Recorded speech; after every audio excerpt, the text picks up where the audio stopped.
First of all, before we even get into the podcast, I'm staring at your name here. Followed you for a Yeah. while. Love your stuff. We're going to get into Okay. all that. But can you give me a name pronunciation that we absolutely should have done before we got on the podcast?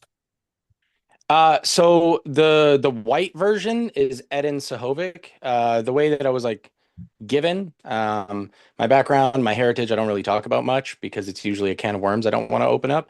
But I have a Bosnian background, which is in Eastern Europe. Anyway, there was a little bit of political problems there. But my name pronunciation is Edin Sehovic.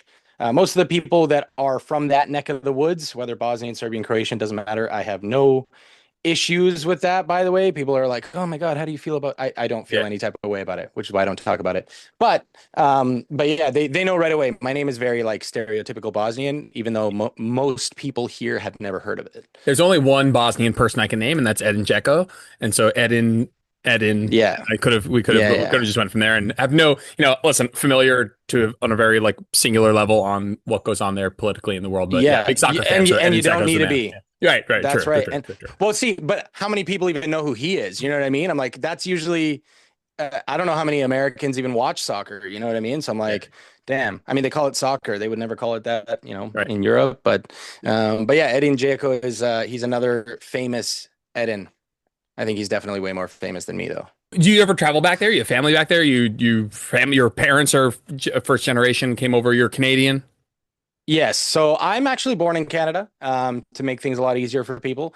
I'm born in Canada, although my second language is English. But I'm born in Canada, and I do like I haven't gone back in a while. I will be going to Croatia this year and Bosnia. You know what? I can speak pretty confidently. I know Jesse, my girlfriend, doesn't watch any of my shit, so I can talk freely. Which, by the way, can I curse on this? If not, Absolutely. Yeah. You're good. I'll be sure to tone it down. But yeah, well, I'll be taking her to see the motherland for a little bit of a trip here this year. But yeah, I don't get to go back as often as I'd like because I'm traveling for other stuff, and then you're tired. So, but I don't You have too much family back home. I do have family, Bosnian or but not. Yeah, Bosnian. Yeah, okay. yeah, Right. It's not. It's yeah. slightly different. There's a obviously in Bosnia they speak Bosnian, but the region Yes, speaks obviously multiple languages: Croatian, Serbian, obviously. yes, Yeah. yeah. They're all very similar though. Yep.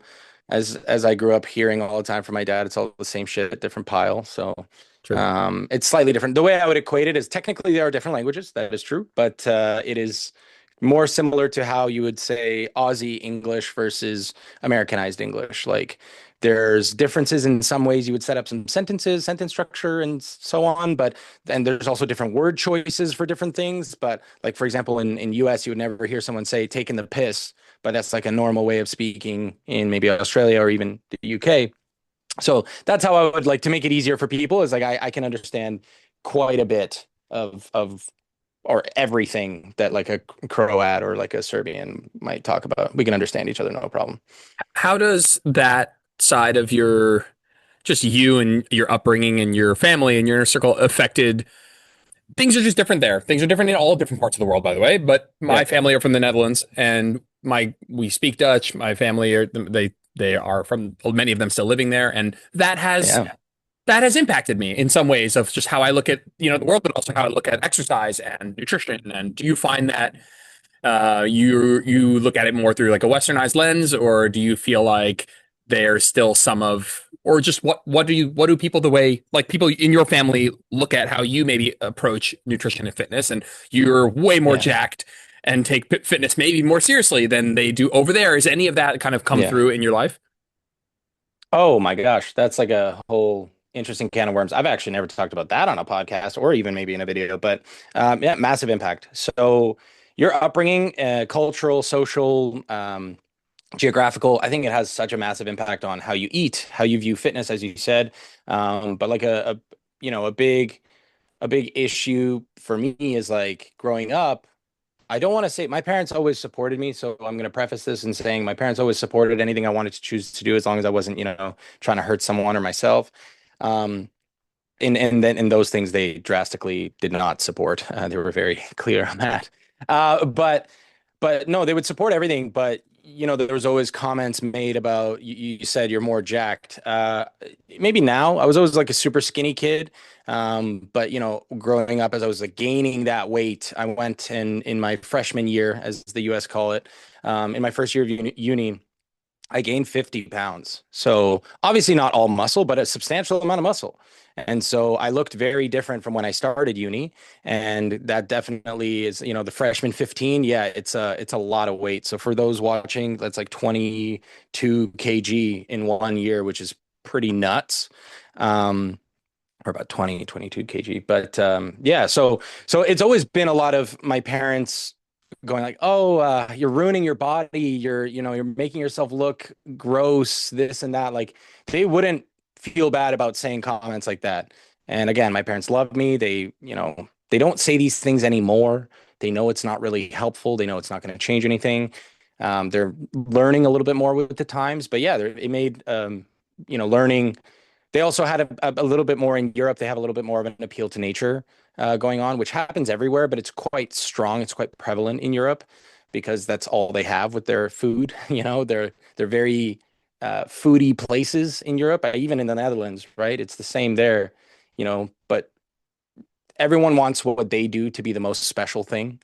And so you always tend to fight that when, going through education and dietetics. I have a background in dietetics. So when I was getting that education, it's like if I would fight back and be like, yeah, well, diet soda, for example, that was a big problem with me growing up with type 1 diabetes. It was like my parents got around to it, but they didn't want me to consume diet soda. And for me, I'm like, okay, so it wasn't even about weight gain or loss at the time. I was very skinny. It was about insulin or not. And so I was always like, okay, don't take insulin and still drink soda. That sounds like a win-win.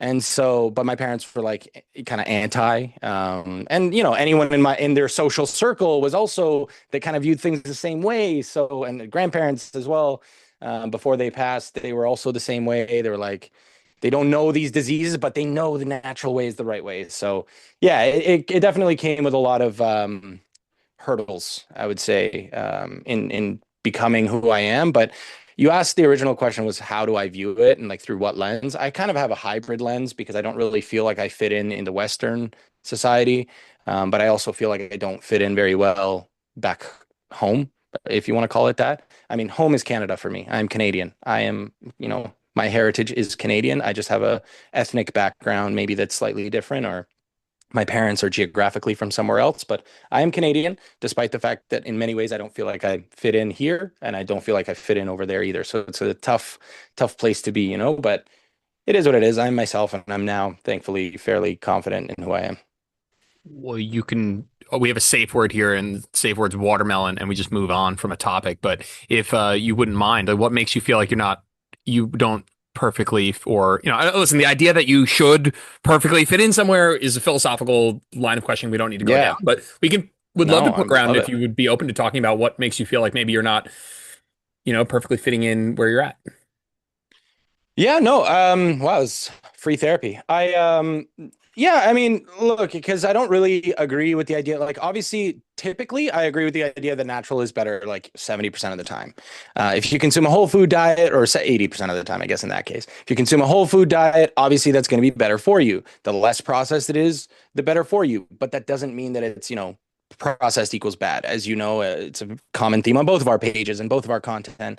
So I view it in that kind of lens. I'm not very binary in any sense, but in by doing so, by not being like firmly rooted to any one decision, it kind of creates indecision or indecisiveness, or it seems that way, right? So because I'm not like firmly like rooted to any one belief system, I'm not, pulling to either side more than the other. And by virtue of that, you're kind of somewhere in the middle, which is not too much European, not too much Canadian. And then also like there's many things I personally think the European way is to not to say not work, but they're very chill. They're very laid back. They work to live, not live to work is kind of how we say it generally.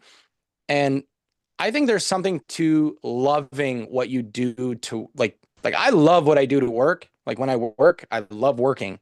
Um, I feel like I can't just work just enough and then go maybe have a coffee, go do whatever. So I really don't agree with that mode of thinking either, or that school of thought.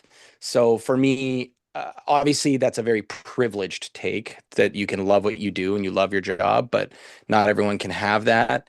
But I do, and I think, I love to work hard. I work for everything I got, and then, I kind of find myself falling even in that regard somewhere in between. Like I don't think you just need to work yourself to the bone, and you need to find that balance, and balance looks different for everyone.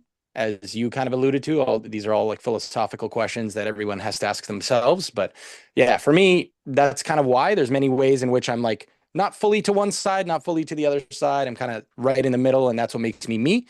But also that is what makes me maybe not one and not the other at the same time, if that makes sense. Yeah, I think it's just comes down to it's easier to be dogmatic. And dogmatic it seems like an inherently negative word, and it might be, but what we're saying is that just it's if you appeal to nature always, that's probably Mhm. just easier to have rules. It's easier to just have a rule of, okay, natural is better, Yeah. closer to Mother Earth, closer to what our ancestors did. All of that on a spectrum is better. Further we get from that is always worse. And it's easier, Yeah. it's less intellectually demanding to take up that position. And I think that, Yeah. by the way, is a large reason why people will do it. Because like, it's a super easy way of thinking. Yeah. It's not a, it's not like the happiest way to go through life, but it is the least like the least you don't have Friction. to challenge your own beliefs as much. You can just say, all right, this is my belief, and I just even if you bring evidence and nuance, and I'm just going to not engage with that because it's too hard for me to kind of go from extreme to more nuanced and contextual, and have to take things on a context by context basis and look at evidence. That's Yeah. too challenging. I'm just going to appeal to nature and take it that way. Yeah. Yeah. Yeah. Yeah, exactly. That, and, to some people it may seem, I mentioned earlier, it kind of seems like indecision, right? Like, even my brother is a little bit more of like a just, get shit done kind of guy. And when I start saying, he asks a question, like, maybe he's looking at something in the supplement space with business or whatever, and he'll ask a question and I'll right away go, well, depends. I think the moment he hears that, he like cringes on the inside and just like wants to hang up the call immediately. Or anyone really that's in a business kind of position like that. It's like, okay, just edit and tell me the answer that I want. So yeah, I'm very much a critical thinker to a fault, much like many people in our space are. And I think, that's something I want to improve upon. I think sometimes it is a waste of energy in some contexts, but not that I have any specific examples, but yeah, to your point, it's the idea like I like to save my energy in other ways. Like I have very simple outfits and I wear very limited clothing. I'm not changing things up, and that's why I won't waste my energy and my brain capacity on thinking on what outfit I'm going to wear or how I'm going to, what meals I'm going to have. I save my energy there, whereas other people save their energy on, these ways of thinking. So I respect it either way, right? You can't hate on someone for doing that. It's just who they are as a person. They don't want to waste their time on that, so it's fine. Yeah. As a Canadian, first of all, Mhm. I love Canada. Absolutely love Canada. I've had nothing but wonderful times in the Canadian Rockies, in Vancouver, in Toronto, Montreal. I mean, I'm sure there's more to Canada than just those places, but the times I've been in Yeah. Canada have just been wonderful. As a Canadian, how much like we have a Hmm. public health shitstorm going on right now. I mean, I'm Yeah. not. I don't want to throw everything's in the toilet. Everything's terrible here. Don't want to do that, but like Yeah. we're in Yeah. a Man, I would love to, and love to is the wrong phrasing, but in a weird parallel universe, read the history books about what's going on right now in 30, 40, 50 Hmm. years about what will be in a history book about this. And um, I just saw something really terrifying about something in Oklahoma. Anyway, you're a Canadian, you're Hmm. not from here. Yeah. Yeah. Do you give a shit about what's going on here? Does it impact you? How much do you care about, RFK is getting Coca-Cola to go back to sugar and to cane sugar? Do you care? Does that impact you at all? Like, does it, like, it is a, something that's on my mind many times per day, which is either I'm scrolling on social media and I have something that I have a visceral reaction to that I'm frustrated about, a conversation with a family member, conversation with a client, a friend, content I'm making, it's an important part of my life, and it's caused me, I don't want to say it's been like crippling with stress, but it has Cause stress maybe for for the sure. first time in my adult life, and maybe this is not like I don't know how this will come out, but maybe for the first time in my life has made me feel, um, Yeah, just really sad. Really, A, really privileged, and B, really just sad about where we're headed, and maybe not as, into the political public health landscape as I probably should have been. And I'm open to admitting that. But how much do you care? How much does it affect you up there? Well, I mean, definitively, I think less than it would affect you guys. It uniquely it affects me probably more so than the average Canadian. Obviously, there's some, geopolitical things that might impact financials of people here for sure. People like to comment on it because we definitely do still hear about it through broadcasting and whatever. But because I'm on social media, because I am in the position that I'm in, it comes with the territory that I have to, despite the fact that it might never impact me per se, like the actual healthcare situation will likely never impact me directly.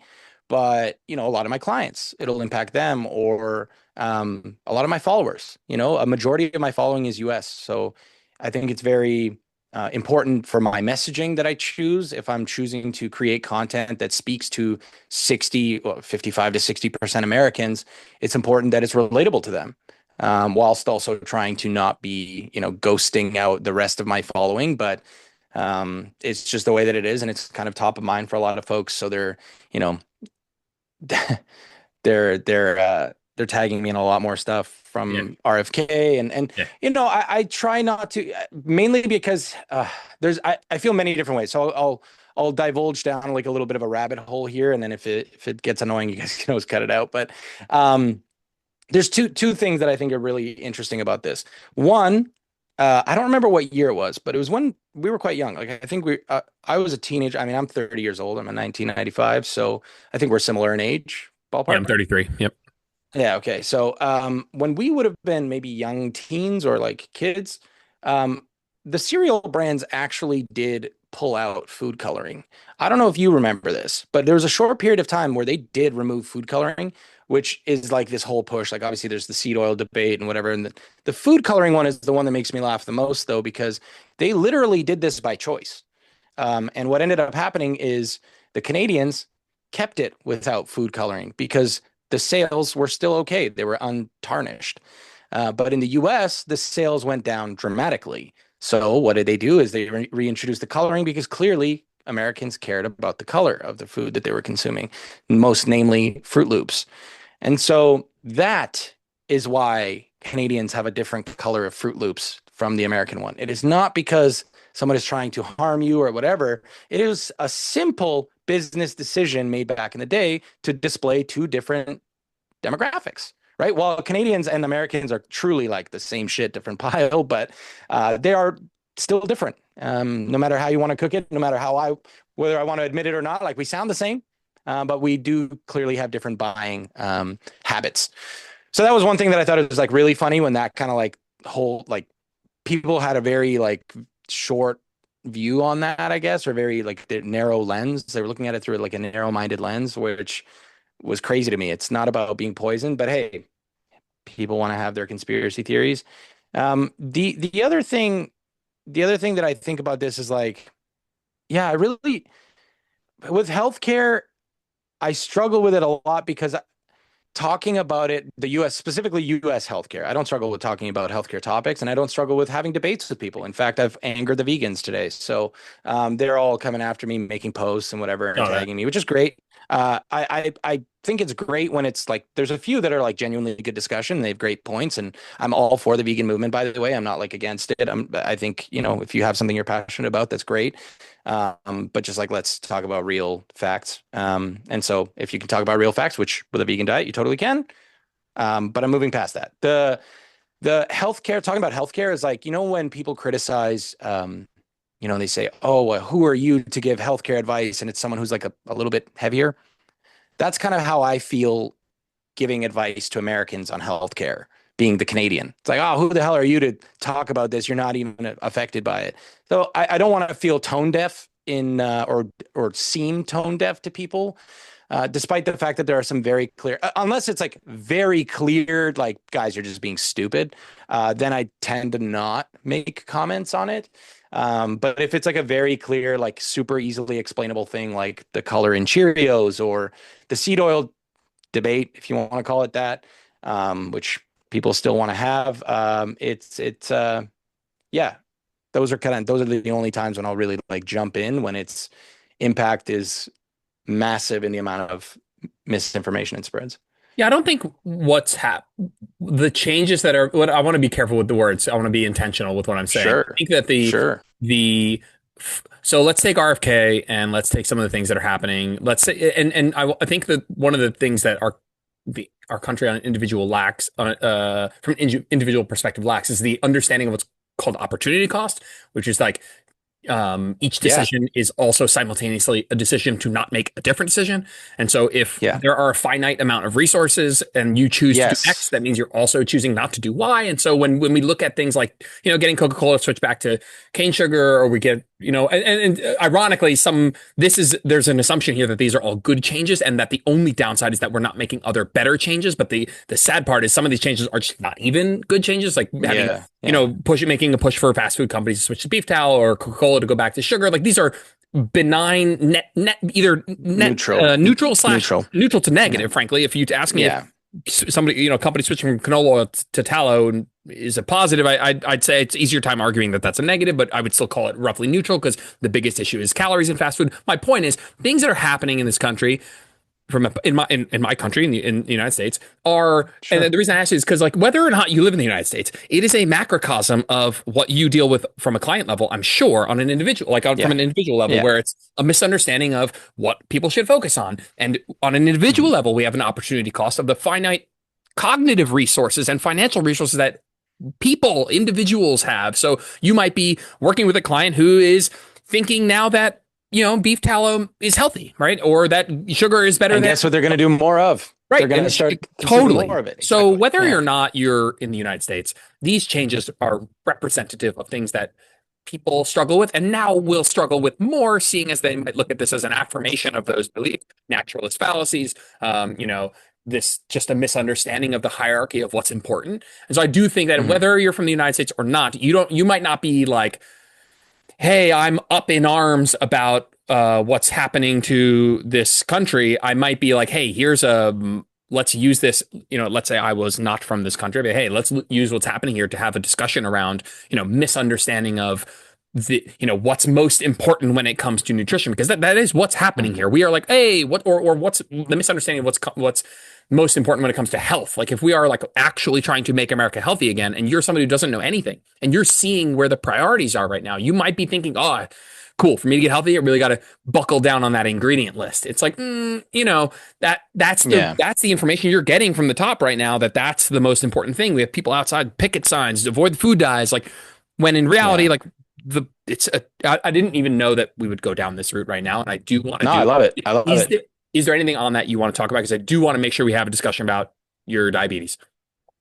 No, no, you're all good, dude. I think this is awesome. Don't cut it. I think it's Oh, good I'm not cutting anything. to We don't keep cut this. things. I'm not Yeah, cutting anything. it's good to keep this going because I have no watermelon here. There's no watermelon here.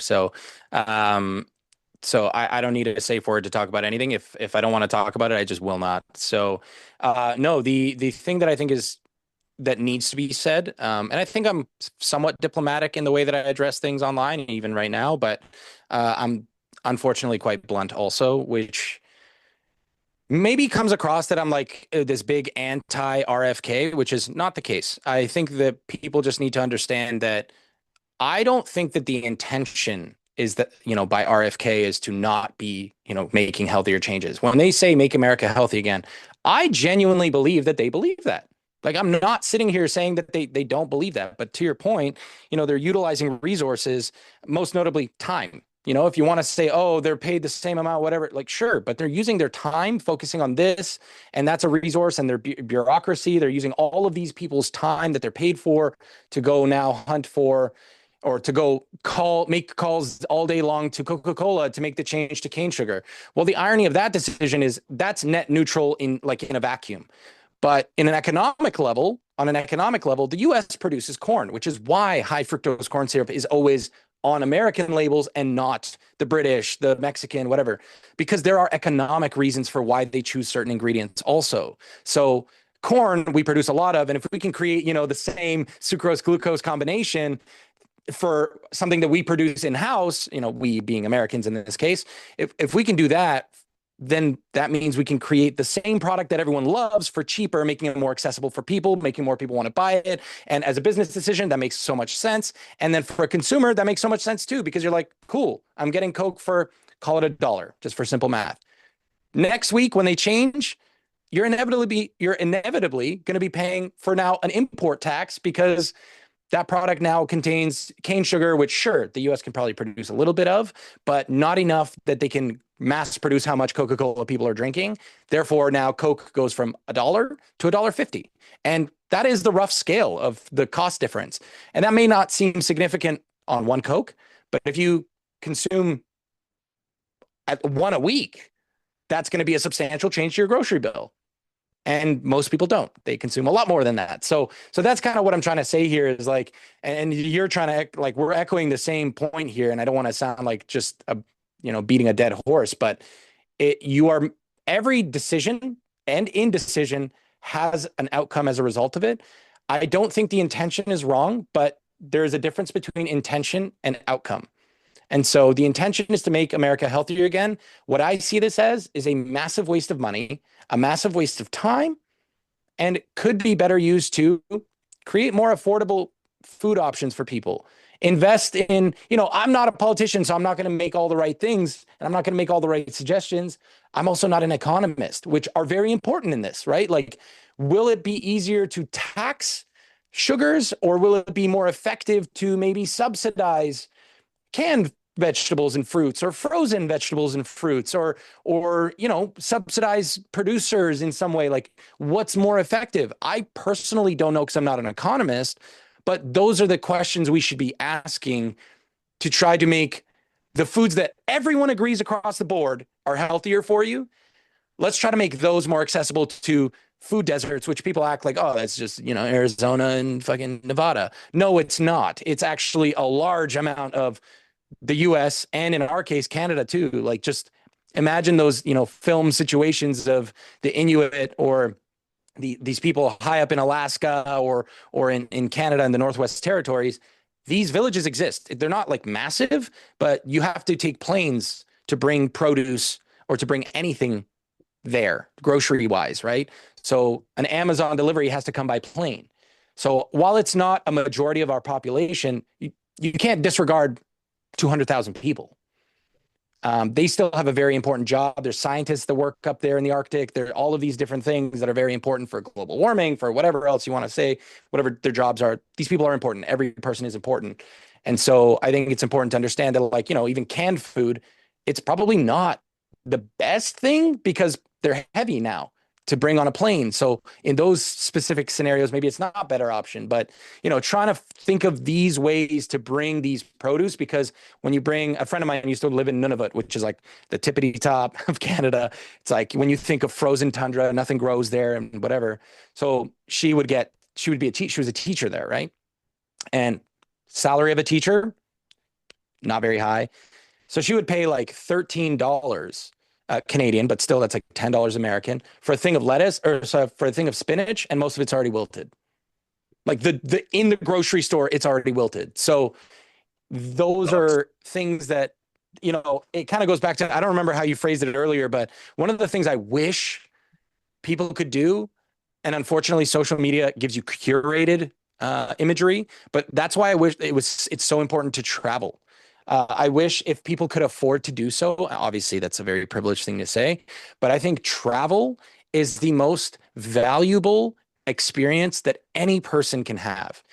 Is going somewhere, seeing how someone else lives. It doesn't matter if it's the town next door, the 2 states over. It's seeing how people live and how their lived experience is different from yours. So yeah, and like, even if I didn't see that friend of mine, like, that was eye opening. Right? Seeing her Instagram stories. Not everyone has a friend that moves to Nunavut though. So Yep. it's kind of, I think travel is and something I'm insanely grateful for. And that's probably, goes back to my whole like how you view things. If I didn't get to travel as much as a kid, would I be as empathetic as I am? Probably not. Probably not realistically, but it helps. I wonder where the like you had mentioned that the intent is likely good, that these are people that really believe that this is what's going to make a difference. Um, I believe so, at least. no, no, Who no. knows? Listen, I I could want be to have wrong that on belief that. too. I'm not Yeah. like it's just that might be a interesting discussion to have. But Sure. I also just am curious. These are just like the same people who are at their core super duper fear mongery against ultra processed foods. And yet they're like Hmm. the entire focus is like making ultra processed foods marginally more healthy. And they're not even doing that, but let's assume that they were doing that.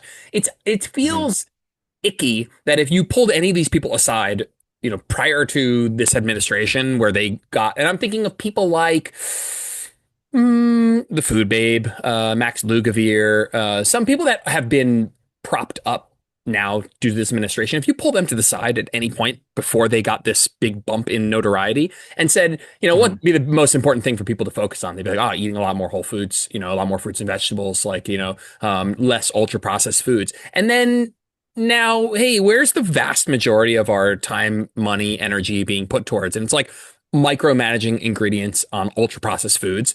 And that to me, just where did that switch happen for somebody? And again, in the cold, hard light of day, if it's like, hey, we have finite amount of resources, should we spend them on kind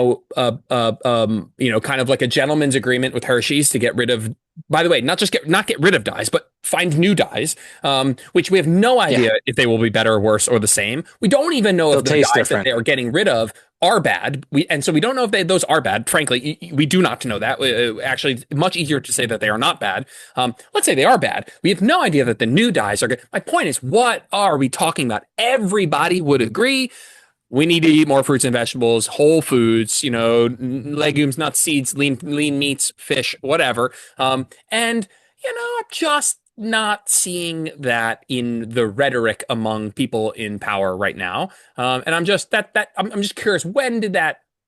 I'm not asking you that, by the way. I'm just No, noting you're that it's disappointing that I think these were, again, if you look at those people's pages 2, 3 years ago, what they were preaching was ultra processed foods are bad.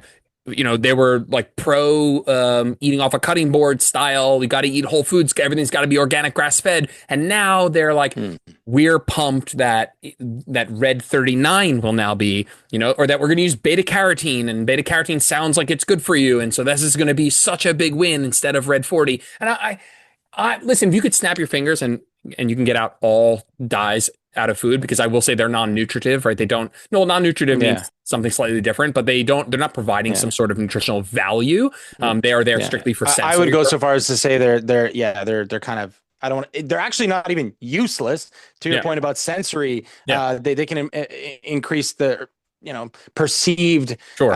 enjoyment of the food. Yeah. So for certain populations, but for the vast majority of people, not to discredit everyone's experience, but for the vast majority of people, they are nutritionally I just would have useless. taken, I would have, if you had told me, hey, we're going to get the the fear mongering ultra processed food side of MAGA, like I'll take it. I'll take it. Or Maha, whatever. I'll take it. This just Mhm. isn't that. I just thought we'd be like, I thought we'd be like, again, I did not think that we would be doing this, but like my point is, if you were lined up the list Yeah. of people that have loud voices now, and I'd be like, okay, Yeah. those people are going to be in charge. Guess what?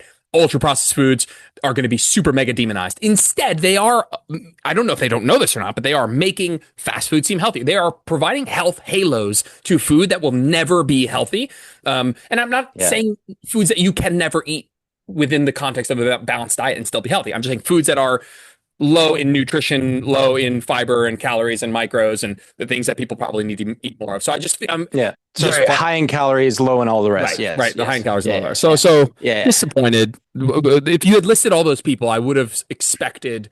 All right, man. I'm in for an appeal to nature in so far as like the actual foods returning to air quote nature, not the attempt to make the dye return back to nature. I was Yeah. assuming we'd get a bit more of this. Like again, I guess I didn't assume that, but if you had listed those names, you're like, what do those people have in common? Max Lugier's, the Food Babes, the Courtney Swans, these people that have much louder, the Yeah. Macari's, I would have expected, oh, we're going to be just cracking down on ultra processed foods, like not cracking down on the dyes, but cracking down on the accessibility of them and the encouragement to eat more whole foods. And so I'm just Yeah. like, And the I'll take that version. removal of SNAP as well, right? Yeah, Sorry to yeah, yeah. interrupt, but the No, go removal of ahead. SNAP as well. So for those who are less privileged financially to also be even like to make it even harder for them to afford these healthier foods. Yeah. Yeah, interesting that you point out the two names that you dropped there. Food Babe, I mean, she's whatever. To be honest with you, I'll candidly out there go, I just like I don't care about her. I don't give. And Real Foodology, the Courtney Swan girl, they're just two girls that want their new bags. Like I don't give a shit. They're I'm pretty diplomatic, and I don't like to ad hominem, but I don't trust that their intentions are what they say they are, given the fact that they'll contradict themselves at every single step along the way. Oh yeah, eat, and then when you argue it, which by the way, they both have me blocked, unsurprisingly. When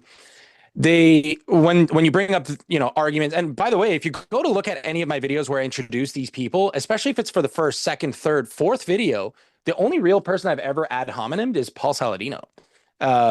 Everybody else is like, oh, I'm only talking about their argument, and the moment they make it about me, they make it about something else. They make it about, oh well, I'm just saying eat healthy. No, you're not. You're saying go eat this healthier version, which is $4 more.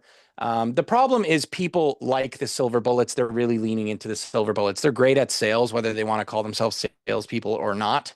They are great. And a good salesperson, I think, by the way, this is my definition of it. A good salesperson is one who gets the sale and makes the person who bought the product think they got a good deal. So or a good experience, one of those two things. So that is what I call a good salesperson. You got a sale and you got the person to have a good experience and or feel like they got a good deal. So they do that very well with food. Yeah, I don't think that that those girls that they that have the spotlight now, or the means, the Casey Means and all of them, like they're very much financially incentivized through their businesses, levels and so on to get, which I'm sure we'll talk about later when we talk about my diabetes, but definitely financially incentivized to do what they're doing. So I understand why they are doing what they're doing. I never expected anything different from them. The Max Lugavere, which was an interesting one, because he is very closely tied to a lot of evidence-based creators. He's, if I'm not mistaken, fairly good friends with Alan Aragon, who I'm also, friendly with. I would love to call him a friend of mine. I don't know if he would refer to me as a friend too. He's the GOAT Same, by the in, way. Same. He's been on the podcast. yeah, Alan and I have had wonderful, wonderful chats and have known each other yeah, virtually for a long time. So yeah. yeah. And same with Dr. Joe Zundel, a cancer biologist. So they're friendly, right? And largely prior to, you said prior to, if you pulled them aside, yeah, I think his messaging prior to was like exactly that. Get rid of, you know, ultra ultra processed foods as much as possible and try to eat healthier whole foods. Candidly, I don't know what his messaging looks like now. I haven't seen It's him still, much. if I may, it's But still, it's kind of like the kid in school who is a good kid, but he's hanging out maybe with a little bit of the wrong crowd, and the teachers kind of know. They're like, this is a good kid, man. He's kind of just good a little analogy. bit molding into the wrong crowd, and that's how I see Max and I go. When I say we go way back, I mean we've interacted quite a bit, and only recently did I not critique, but whatever. We had some messages back and forth of like him acknowledging that I was prior somebody who would have spoken very highly of him, and I just said to him, I said, hey, like your message probably is the same, but it's also like all right, maybe it's also like the bystander of the kid who's getting bullied. Effect. Yeah. Yeah, and so he's a little Yeah. bit of like he knows better and is enjoying a bit of fame, I think. And so again, dude, I'm not like Fair. that's Yeah. my take from it. The Hmm. listener is allowed to decide what everything. I'm just letting this. Mine's not the law, but it looks like that to me. When Yeah. I think of him, he feels like a person who I think has a good heart and is would genuinely want the best for people, but is also being pulled by fame and spotlight. So, and even just Mm. like the lack of speaking up over things that I suspect he knows don't, he would align with a lot of what we're saying today. I find that rubs me a little bit the wrong way. He's not that's necessarily somebody I'd put on a most wanted poster in this regard, Yeah, yeah, but yeah, he is somebody that yeah. popped into my mind, maybe out of like he's the kind of Recency like, bias, yeah, but perhaps. it's also like, I will just speak on personal that I had a period in my life where that was me, where I was hanging out with not the right people, and I had a teacher pull me aside and express disappointment in me, not angry. It was like disappointment because he or she at the time had expected better of me, and was like, "Hey, I expected better of you. Like, that's wrong. You like I like the XYZ kid. Like, I might understand it, but like I don't expect that from you." And that's how I feel about Max. And maybe that was like a trigger that came out, but that's not a Yeah, holier yeah, than thou point of view either. If Max were sitting here right now, I think it would come out as if like I am some super mega righteous. I don't want to come off that yeah. way. It's just my opinion on it. I just can't shake Yeah. it. Ultimately, you just disagree with him on something. I think any mature listener, I'm sure there's lots of listeners that might not view it in a mature lens, but ultimately, like all of these things that we're saying, anyways, I think I can speak for both of us and say like we're open to discourse. Like I'm open to Max, DMing me the moment after this goes out and being like, I think you're a fucking asshole. That's fine. If you think that I'm an asshole for saying my opinion, that's cool. I'm Sure. more than happy to hear your side of it. Just like the vegans are filling my, box now, is like as long as it's a respectful dialogue, I have nothing against you. You got nothing against me. Ultimately, we should be trying to do the same thing here, is just try to make people healthier. We just have different roads that we want to use to get there. Yeah. I might think that my car is the most efficient car to get there with, and maybe his car is more efficient than mine, but it is what it is. I think he's just stuck between a rock and a hard place, I think is the saying in English. So yeah, but unfortunately, to your point, even inaction or not speaking on things is an action and comes with some sort of consequences, which is, being viewed by the evidence-based community like, huh, what are you doing? So, Yep. yeah, I mean, anyway, I don't want to speak too much more on him or that. I don't know him at all, to be quite honest with you. So, and I don't want to put words in his mouth. So, Sure. Sure. but yeah, to kind of end that whole conversation off, I think it's naive to say that, and I'm not, neither of us, I know, but I'm speaking just for myself. I know that everything I say, because I just mentioned the vegan thing, is like, I know everything I say is not like correct, in the sense that normally when I put out a message on a video, on a reel, even then, it's not all the things that I say are 100% accurate. Sometimes there will be a degree of maybe I got some number fudged up. Usually I'll correct it on the video and you'll see it on the video. But like, let's say I don't have all the right things in the sense that you might not agree with everything because it affects me differently from how it affects you. So for the vegan conversation, like, I don't eat all plants. So that is obviously what pissed off the You're a vegans bad is person. I'm a bad person. Yeah. So, and that's how they view people's morality, or their ethical compass. And so I don't match that. And that's okay for you to think that, by the way. I'm perfectly okay with you thinking that because I think other people are bad for like, you know, certain other things. I'm not even going to talk about it because it's going to make them hate me, but unnecessarily put a target on my back. But that's everyone's a human. You don't need to love everyone, and that's why you only go out for beers with certain people. So, yeah, but I do think that there's many ways that maybe they could improve upon the way they're wasting their time and money and resources. Perhaps by maybe just sitting on their hands for the rest of this term would probably be better than what they're doing. But I don't know. That yeah, it We can, does definitely we can impact pivot me. to some diabetic chat. Yeah, let's do it. Let's I talk would love, about my lack of a functioning pancreas. right. Yeah, I would love to talk about your shitty pancreas that doesn't work. Fucking shit guy. Yeah. Let's Speaking of talk. shit guys. I don't think I've had a type 1 diabetic on here. So let's do just a little Oh, backstory cool. of how this came into your life when you were diagnosed, how it's changed your life, and somewhere in there, Yeah. talk about non-diabetics wearing CGMs.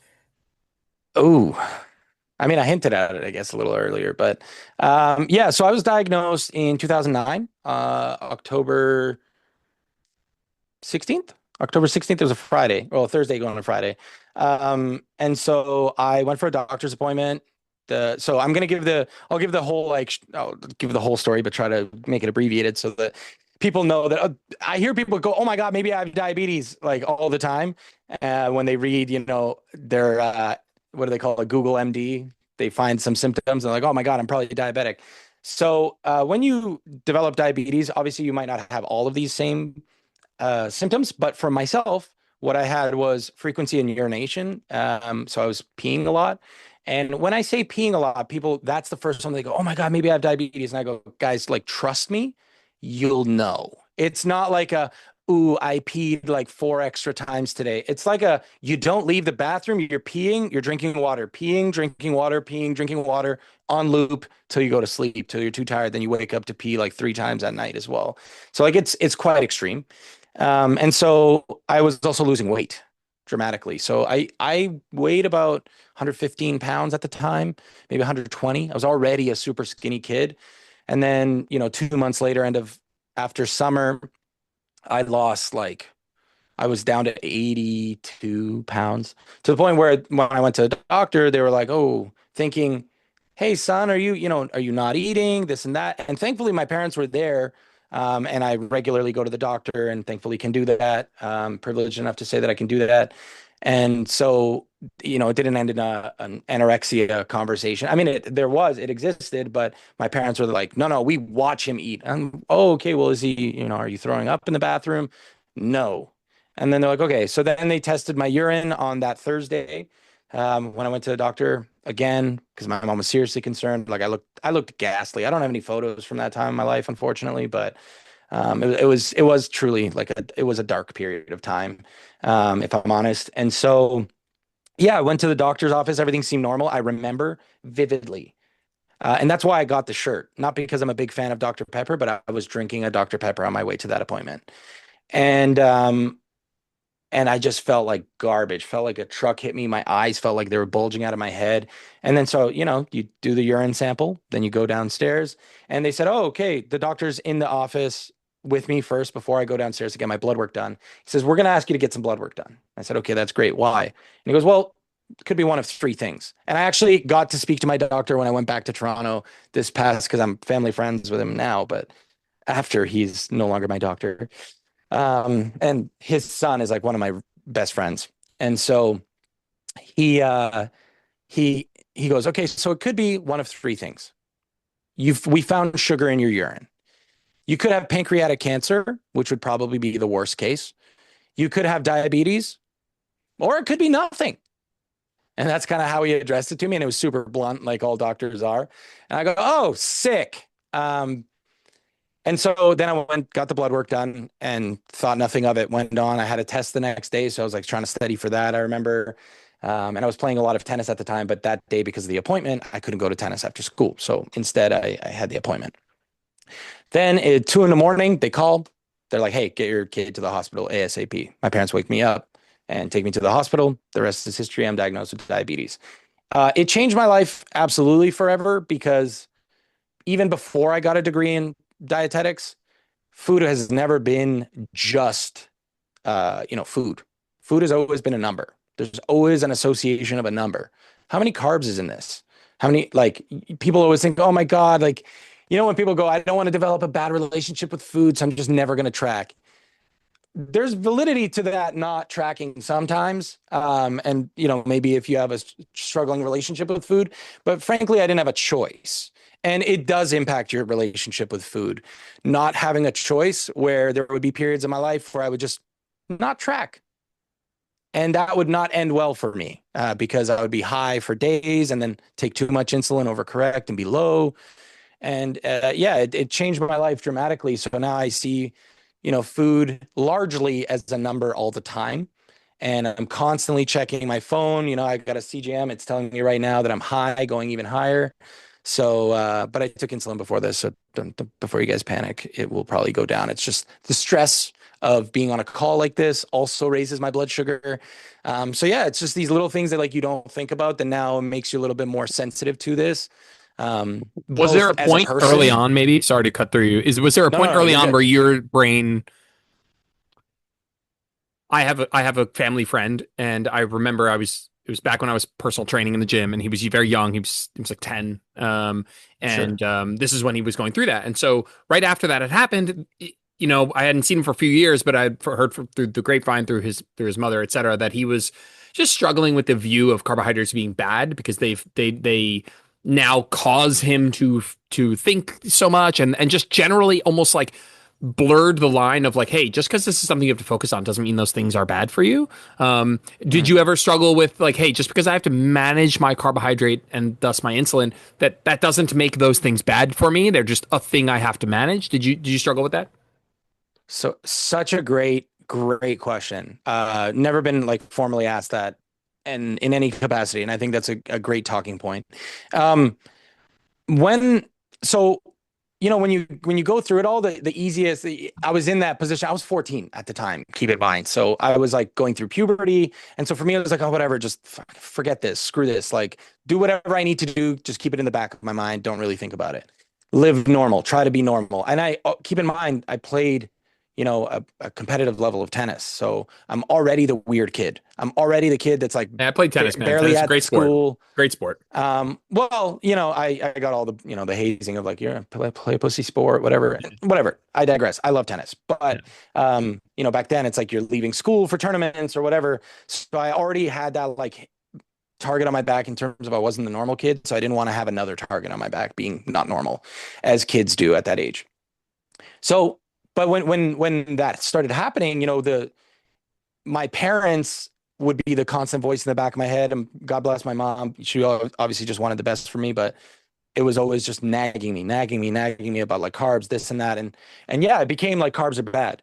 If it wasn't for tennis, if it wasn't for tennis and where I could directly have evidence to show my parents, specifically my mom, but my parents in general, like, hey, yes, carbs are bad, but I am one donut away from death if I'm playing tennis, like, Yep. AKA, if I go Interesting. low and I don't have the sugar, I will literally pass out on the court. And that happened.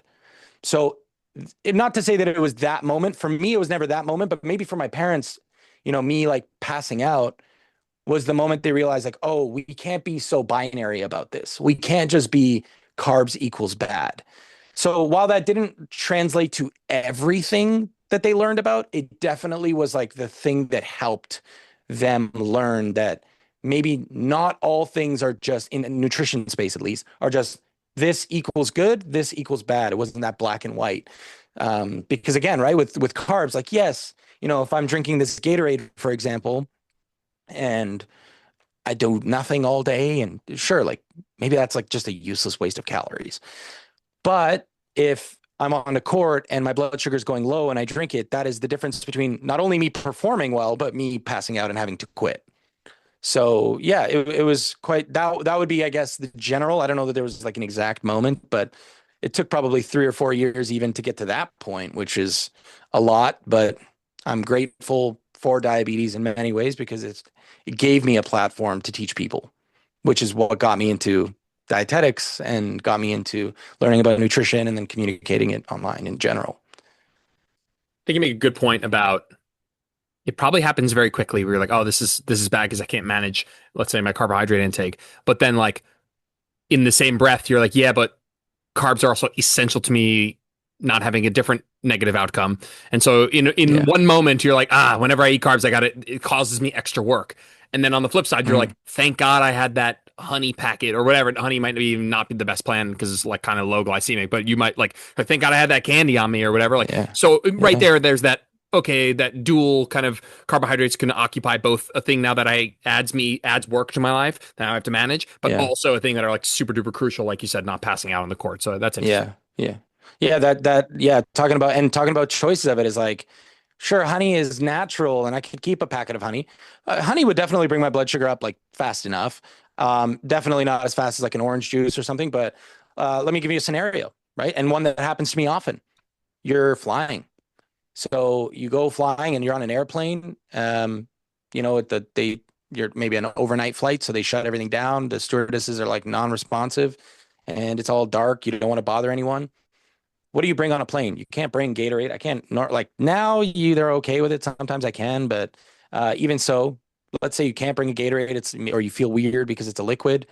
Sure, you can't bring Gatorade onto a plane. What do you bring? well, are you gonna bring honey and then you're like fucking sticky and shit afterwards? Like What are you it doing with the is, honey, dog? No, I'm yeah, just, exactly. Like, just yeah, what kidding. do you I'm like just somebody kidding. wakes up and sees you doing Yeah. that, and Just like you may sticky hands. think it's super easy right now for the person listening to this going, well, Eden, it's life or death. Yeah, but it doesn't look like it from the outside. I still like I'm not fucking seizing up. I literally look like this.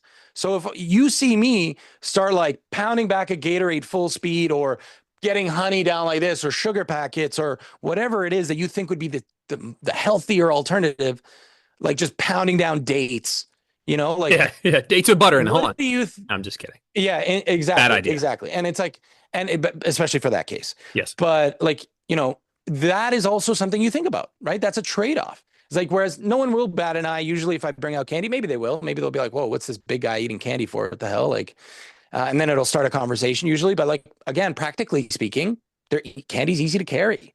I don't have Yeah. to like go wash my hands after. Maybe, that's an issue for me. But yeah, Does those it? like little things that you don't think about, I think about 100 times over Yeah. before I make one choice.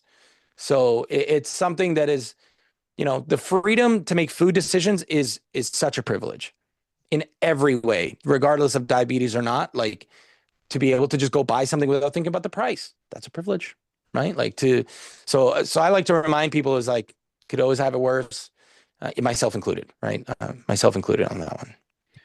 D- Part of me get just talking about it gets me even more fired up about, like, let's say, combating disinformation about, let's say, carbohydrate insulin model of obesity, which, like, TLDR, like, you know, well, actually, there's a lot to that, but like even just things like the fear mongering around micromanaging like post meal blood sugar excursions, and I get Mhm. just even saying that, like, if I, for some reason, and I'd like to hear from you because you of course, would be the person to ask, and that's why I'm asking you. But do you get like you even more mad when people are like just misunderstanding carbohydrates and insulin and their role in health? Do you almost like take it personally? You're like, how dare you, with a functioning pancreas, fucking worry about a normal blood sugar excursion after eating? Like, I don't know if that's a like a memification of a real experience, or Yeah. is that something that lives in you?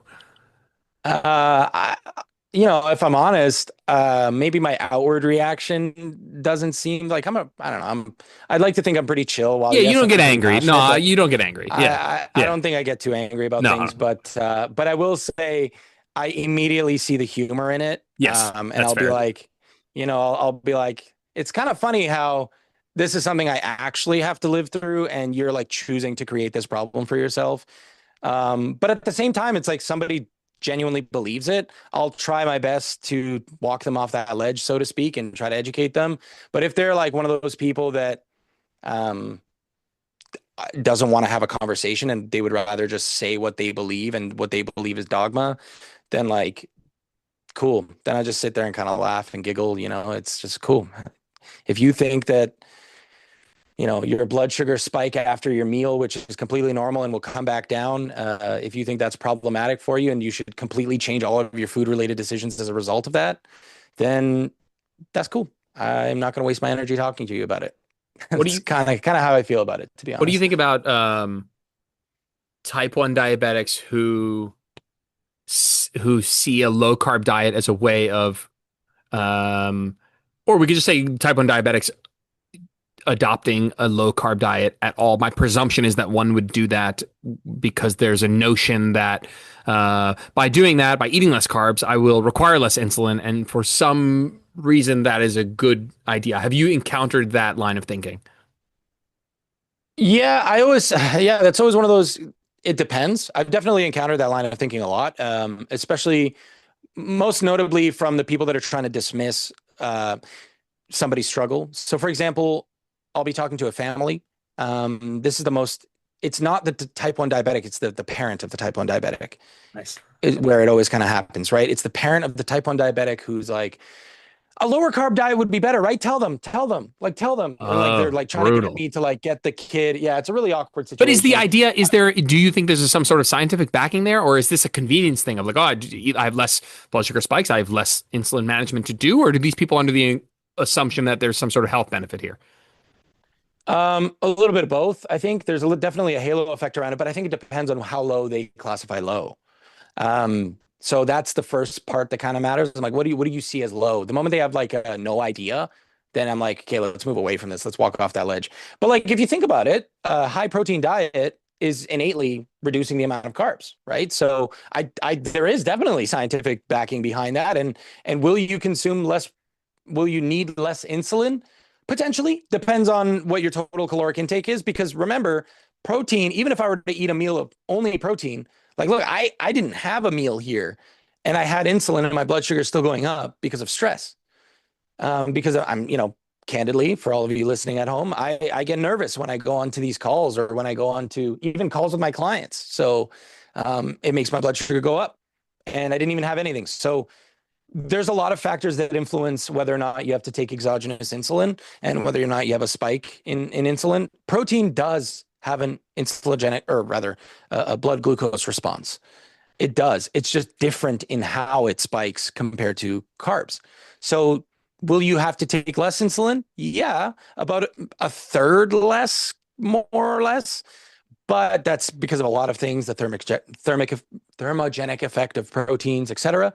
Um, and also because, maybe if you are one of those people that walks after their meals, well, then great. Maybe you'll be able to actually lower blunt the spike of that protein because it's so slow in spiking anyways. So yeah, for sure.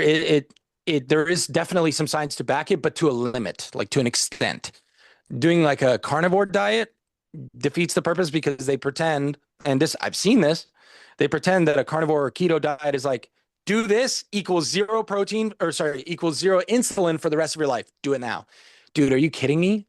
For the Americans that can't afford insulin, for some Canadians also, I mean, it's subsidized, but it's not free. Some Canadians also who just want to never take an injection again. You got to remember, guys, like, I'm terrified of needles. I have to take them every day. So it's like, it's not one of those like, you're fine, you're used to it, whatever. Fuck you. We talked about it yesterday, me and Jesse. Like, I'm still scared of needles.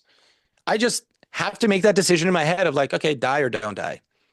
Forgive the bluntness, and we'll have to bleep that for the social media. But like, yeah, it's unalive or alive. That's how I have to view things, and so that's, I know it's quite a very simplistic approach, perhaps, but yeah, there is definitely some science to a higher protein, lower carb model, but perhaps, and obviously paired with strength training and cardiovascular training, but otherwise, I would say to an extent. You still need your 130 grams plus, like any other human would. On the topic of, let's say, non-diabetics wearing a continuous glucose monitor, I Mhm. probably am less bothered by it in a bubble. And I'll preface by giving my opinion, and then I'm curious on your opinion. Like, to me, it's like every other data collection, right? It's like wearing a Garmin and checking your HRV. Like, if you Mhm. can understand what to do and what not to do with that information, then it's just data, and you can act on it accordingly, which is to say, potentially, having a, like, it doesn't, acknowledging that it doesn't mean everything, or, within the context of everything else, it doesn't mean very much. Like, I don't, if I was to wearing a CGM, I personally would find it interesting, and I wouldn't be like, oh, I had a potato, it spiked my blood sugar, I guess I'm not eating that. Like, that wouldn't be like, that is my fear of regular people wearing CGMs, as they will Mhm. now avoid foods that spike their blood sugar, as if that is moving towards better health. The super big irony is, like, if you have a continuous glucose monitor on one arm and a continuous triglyceride monitor on the other arm, if you're like, oh, I'm not eating potatoes anymore, and you ultimately end up going towards more ketogenic, higher fat, like, what if you just wore a continuous triglyceride monitor, as just monitoring fat in your blood postprandially, or after you eat? I just find that to be a misuse of an otherwise, a tool is just a tool, right? So Yeah. I inherently am not bothered if a person who doesn't have diabetes wears a CGM. I am highly interested in what their thoughts are as to what they're going to do with that information, and find that on average people have a misunderstanding of what to do with that information. But I'm slightly less bothered about it in general. More, you can see there's a vein in my neck that's coming out. I'm more vain Mine's in in my the neck. forehead. Don't worry. Yeah, I'm more Yeah. vain in the neck about what somebody's going to go and ultimately do with that information. So I'd love to hear your take and if you feel it's been affected at all by your experience. Yeah. First of all, me wearing a CGM, game changer in my life. Oh, fucking game Absolutely. changer. I was game Unbelievable game changer. changer. I can't express to you how many bloody napkins and how many times testing your blood sugar, and then you Fuck get your yeah. finger bloody and it doesn't work, and then you got to do it another time and it's painful, and then you got holes in your fingers. And I still have to do that from time to time with the finger pokes, but there's nothing more like socially awkward than being someone who is already socially awkward and making people who fear blood uncomfortable in public just to, do a quick checkup 5 or 6 to 8 times a day and even more on a tennis court. And then on a tennis court, you're sweating buckets. So then you get an error and then you're wasting money. Anyway, that's a whole rabbit hole. Game changer. All right. That's all I'll say is a game changer. If you're diabetic, if you know, I guess. I context is very important here. I don't mind. I don't have a visceral reaction to it, maybe is a better way of saying, because I do mind. I think about the US and there was like a shortage at one point. And you think about all the people that now could not get them because Levels had bought up all of them. And this is now forever going to ruin my chances of getting a Levels sponsorship. But here we go. I think they are a waste of time for someone who's non-diabetic. The reason why I think that is because it gives you largely non-actionable advice. And I say largely because unless you are type 2 diabetic and you just found this out because of this Levels monitor, because you were out of range like the whole time, or whatever glucometer you end up using. If you were out of range the whole time, that might show you a problem you didn't know you had, which is great. And I think actually they've done a great job of using those to help increase diagnosis, like from a diagnostic level. However, I don't mind as much because usually it's some random like tech bro or fintech bro who wants to just like optimize every aspect of his fitness. And he's not even like doing the basic shit like don't drink. Yeah, obviously you can have drinks from time to time, but you know what I mean? They're like doing coke, drinking a shit ton and having wild weekends all the time. And then they're only really doing CrossFit like 3 times a week. And so they want to maximize everything. So for that person, I'm like, that's just an absolute waste of your time and money. But to them, it's $200, whatever. It doesn't matter. Because that leads to my next point. They don't do it for a long period of time. I think the person that I will blanket, I'll put a blanket statement on this. I think the person that wears one more than once or more than 2 or 3 times, like wears it regularly, that's non-diabetic, they are undoubtedly an idiot. I will fully put that out there because it's giving you information that, as you said, it's interesting. It is interesting. And that's why I'm not offended by it. I'm not, I don't have a visceral reaction because who am I to say, like, that's like me getting upset, or that's like you getting upset at me for putting a blood pressure monitor on, like I'm young. I don't have heart disease, whatever. Like, but I wanted to test my blood pressure. Like, well, who am I to get mad at you for wanting to know how blood sugar spikes work? Like, that's cool information. Why would you mind? So for that, I don't mind. Like, I think it's largely informative. I do also understand that sometimes people will make decisions off of something that's not actionable, and not actionable meaning if your blood sugar spikes because you eat a food, that doesn't really do anything. That doesn't mean anything. So don't change your dietary habits. So anyways, that's kind of how I feel on that. I think if it's short term, cool, test it out. If it's long term, don't be dumb. Yeah, yeah. I think that's fair. I think that there's a separate discussion there of like, am I taking this away from somebody who needs it more? I think that's super valid logic to consider. And if that is the case, then yes, don't be dumb. Yeah. Yeah. Yeah. Yeah. Absolutely. Yeah.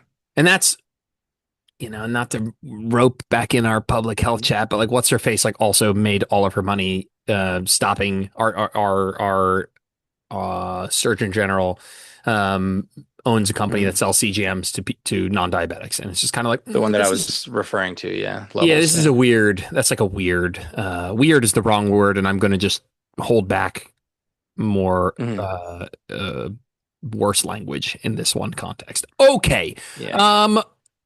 Before we let you out of here, I like to do a couple stock questions that I just think are a little bit fun. And so we're going to do a little rapid fire, not really rapid fire, but we can go and we got a couple of keep minutes it short. Yeah. Yeah. Keep none of your fucking rabbit holes that you've been going down. Sorry, Um, man. Sorry. it's good. It's good.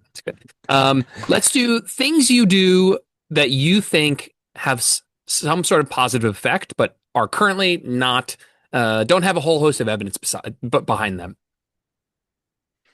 Things that you're kind of, that you're like, you're doing that thing where somebody else might do it where they think, hey, this snake oil thing doesn't have a lot of research behind it, but I believe in it. But Mm, maybe you actually do. Like, is there a thing out there? I always say my answer. yeah. My listeners will know what my answer is, and it's wearing blue light blockers at night.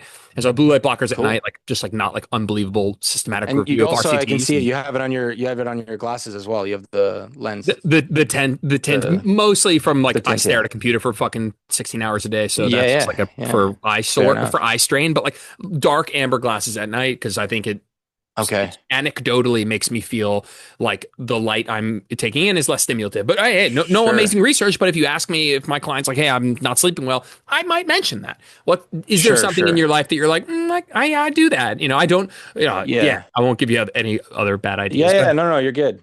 I would say like a first thought is I do a lot of hard shit. Um, I just find that it makes me feel good, like doing stupid shit. Like people are always like, "Oh, why'd you do 100K steps in one day?" I felt like it. I did a marathon from my work desk. Like I have a walking pad under here, and I did that one time. And people always go, "Why?" Like I didn't even do that for a video. I just fucking did it. Like I don't know. I just like to do hard shit. It makes me feel. It's for that chip on my shoulder, I think, ultimately about diabetes. But I like to do hard shit. The other thing, maybe more specifically, is like drop sets. I know you're not supposed to like, or not supposed, they're not like really evidence based or not very efficient, but they just fucking feel nice. So I like drop sets the sometimes irony for is actually specific drop sets. exercises. The irony is drop sets like actually have good evidence. It's the bro um science-based bro who would say that you're dumb, but the actual person who's going to bring like a PubMed article would find drop set articles that are saying that drop sets are actually an efficient way. But yes, Yeah. that is, I know your answer coming from someone who's like, yeah, like I probably bet that on average that drop set isn't just a net addition of a single set. But yeah, I'm with you on that. Yeah. Yeah, yeah. Yeah, exactly. It's definitely not that, but it's like it's my way of because I'm it's a mental battle of getting too close to failure. And if I, stayed at that weight, would I get there? Probably not. But so I keep dropping the weight to just kind of inch myself closer to that failure point. And, anecdotally, again, it works. Not that I recommend it to everyone. I definitely don't recommend it to anyone, really. But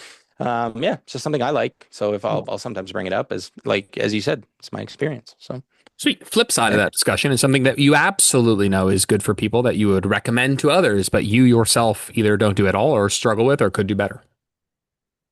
One thing that comes to mind is like making sure that my blood sugar is perfect all the time. And so I can't go out and say like, oh, let your blood sugar go to, I mean, you guys have different measurements. So let's say like 200 milligrams per deciliter, however you guys measure it. Yours is like 200 would be high. For me, 16 would be very high. Like, whoa, that's crazy. But for me, I intentionally do that before a long run or a tennis match because I know my blood sugar is going to drop. So can I recommend that largely to people? No. And sometimes I'll say it in a video that I'm like, that I'm doing this. And that definitely has zero scientific backing. Because the scientific backing is keep your blood sugar in check, in Right. range. But if I keep it in range, I cannot eat fast enough to Right. replenish all of the losses. So that's kind of one thing, maybe, I guess, if that counts. The other thing is like regularly tracking my workouts. That's a good one. Yeah. I yeah, I don't regularly like I do track, I follow a plan, do the plan, get it done. Some like am I like writing it in every time? No. And that's just because I track so many other things. It's one of those things where I'm saving my energy. I know my numbers and sometimes I know when I'm dogging it or whatever, because I periodically will track it and be like, okay, we're a little off here. So every 2 or 3 weeks I'll enter it in, but yeah, I largely don't do it all the time. So I that would think, be another thing, I probably. mean, listen, your muscles don't know the logbook. They just know what, tension Exactly. and close to failure and hard sets. And Yeah. I think if you've been doing Stimulus. this Yeah. as long as you or I have been doing it, I could like the point of tracking your workouts is to increase the or maximize the percentage of quality sessions and quality sets. Like on one hand, if you just were to intuitively push yourself, where would you be in 5 years? Versus if you had the data that was like, oh man, I did 100 pounds for 10 last time. Shit, and that person who's logging it, you'd bet on a person starting at I'd day put my one. money on them. Yeah, Totally. Yeah. But I think for me right now today, I think I could get a very high percentage of quality sessions without tracking. Because even if I was messing up with the weight selection and I get into the set and I'm like, shit, man, I'm on rep number 3 and I can already tell this is going to be more reps or less reps than I want, I can still roughly approximate how close I want to go to failure. And not perfectly, but close enough that by the end of that workout, I'm like, cool. Additive session for sure. Yeah, that's how I view it. And for me, ultimately, I do it to turn off, separate myself from the world a little bit, which is why I don't really film anything in the gym, which annoys my followers a lot. So I'm sorry, guys, in advance. But that's kind of why I don't do it all the time. But again, why I still do it is to at least be that person that periodically checks in and be like, okay, should I be moving more? Where's my strength at, relatively speaking? Or to your point, it's like if I grabbed a weight that was maybe too light, the weight selection isn't good, I'll also I'll adjust the maybe the amount of reps on the fly, right? Like maybe I'll just rip out 12 or 15 instead of 8, whatever it is. 15, bro. How are you gonna recover from that? You'll be in some sort of calcium ion coma. I'll be in a coma, exactly. Yeah. I'll just be comatose for the rest of the workout. I don't know. Maybe I'll take an extra minute on my recovery. And then, dude, I know I'll be just scrolling, working my thumbs. Nuts. Yeah. All right, dude, let's wrap it up. Tell people where they can find you. It's been super fun getting to know you. You have an awesome account, by the way. My listeners, if you trust me at all, go follow Edin. He's fantastic. You're doing a great job, dude. I appreciate it. At Evidence Nutrition on all platforms. Trying to do a little bit more on YouTube nowadays. So any support I can get there, comments, words of encouragement, criticisms, that'd be great on YouTube. But on Instagram and TikTok as well. And then if you're looking for coaching or anything, obviously you're in the right spot with your coach over there. But if you're looking for that kind of thing, it's edinsehovicnutrition.com. Sweet, man. All right, dude. Thanks for coming on. Super great getting to know you. Appreciate it. Sorry for prolonging it so long and we didn't really get through everything, but that's the name of the game sometimes, I guess. Yeah, sure. No problem, man. I love that we derailed. Yeah. I think it's a little bit more natural, conversational. People will get the emotion behind it, so it'll be good. Oh yeah. I'm not cutting a thing. I'm super happy with where the conversation went. I think that there's more value in that, and I'm happy we let it go where it naturally went. Perfect. Thanks, dude. Thanks, brother. Thanks for tuning in to this episode of Where Optimal Meets Practical. If you liked the episode, it would mean the world to me if you posted a screenshot to your social media or left a 5-star review on iTunes. That stuff really helps. If you ever want to get in touch with me, just shoot me a DM on Instagram @JordanLipsFitness. I'm always around to chat. Thanks, guys. Have a good one.